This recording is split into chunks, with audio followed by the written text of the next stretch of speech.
இன்றைய தினம்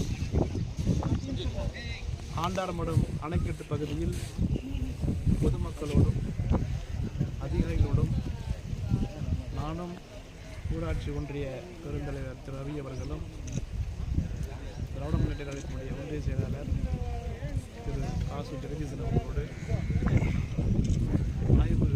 நீர்வளத்துறை அதிகாரிகள் ஆய்வு செய்த போது நீண்ட நாட்களாக சுமார் 20-30 ஆண்டுகளாக இங்கே பொதுமக்கள் மிகவும் கஷ்டப்படுகின்ற நேரத்தில் மாண்புமிகு தமிழ்நாட்டு முதலமைச்சர் கடந்த ஆண்டு வந்த வெள்ள பாதிப்பின் போது முறையீட்டின் பேரில் சுமார் 4 கோடிக்கு அதிகமாக நிதி ஒதுக்கப்பட்டு இந்த சாலையை சீரமைக்க டெண்டர் விடப்பட்டு இன்னும் சில தினங்களில் சாலை போட இருக்கிறார்கள்.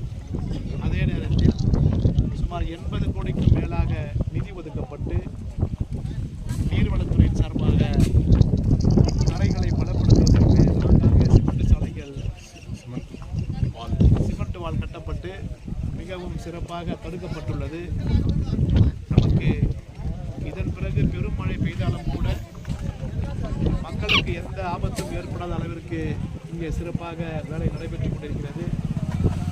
இன்னும் சில காலங்கள் பொறுத்து சாலை சப்பரிடப்படும். ஆண்டார்மடம் பகுதிக்கு நிரந்தர தீர்வாக இந்த திட்டம் உள்ளது என்பதை தெரிவித்துக் கொள்கிறேன். ஆய்வு செஞ்சீங்கன்னா அதாவது பிச்சாட்டூர் அணையிலிருந்து நேற்றைய நைட்டு சுமார் 9:30 மணி அளவில் சுமார் 1000 முதல் 2000 கன அடி வீதம் தண்ணீர் திறந்து விடுவதாக அறிக்கை வந்துள்ளது. அதன் அடிப்படையில் ஆரணி ஆற்றங்கரையினுடைய அனைத்து கரைகளையும் நாங்கள் ஆய்வு செய்த போது பாதுகாப்பாக உள்ளது.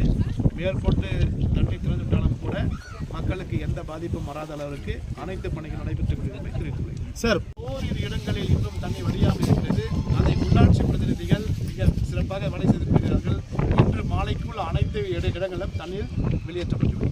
அதைத்தான் மாவட்ட ஆட்சி சொல்லியிருப்பார். ஒரு சில இடங்களில் மின்சாரம் மாடுகளும் நிறைய சேதாரமாகிடும். நிறையன்னு சொல்ல முடியாது. சில இடங்களில் மின்சாரம் நாங்கள் தெரிஞ்ச வரைக்கும் ஒரு 2-3 இடத்துல 4 மாடுகள் வீதம் இறக்கப்பட்டுள்ளது. அதை நாங்கள் உடனடியாக ஆய்வு செய்து உரிமையாளருக்கு உரிய இழப்பீடு வழங்கி தர ஏற்பாடு செய்திருக்கிறோம். Okay sir.